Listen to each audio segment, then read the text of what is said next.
लड़के ने देखा कि गर्मी के मौसम में नदी जम गई थी। उसने बर्फ को छूने के लिए हाथ बढ़ाया। ठंड तुरंत उसके पूरे शरीर में फैल गई। बर्फ पर पैर रखने पर भी उसमें कोई दरार नहीं पड़ी।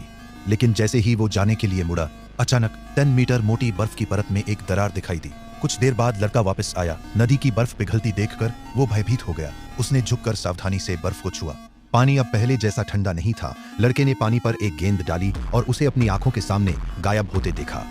लेकिन अगले ही पल गेंद ऊपर से नीचे की ओर तैरती हुई दिखाई दी।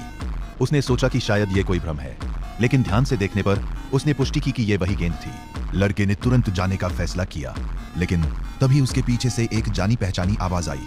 ठंड से कांपते हुए लड़के ने पीछे मुड़कर देखा तो पाया कि जो नदी कभी बहती थी वह फिर से जम गई थी। लड़का यहाँ रुकना नहीं चाहता था। वह जंगल से होते हुए अपनी माँ के पास पहुंचा। उसने एक विशाल विमान को उड़ते हुए देखा, जिसे उसने पहले कभी नहीं देखा था। लेकिन जब उसकी माँ उसके सामने प्रकट हुई तो लड़का पूरी तरह से स्तब्ध रह गया। वह केवल 1 घंटे के लिए बेहोश हुआ था, लेकिन उसकी माँ को देखकर ऐसा लग रहा था जैसे उसने 30 साल जी लिए हों।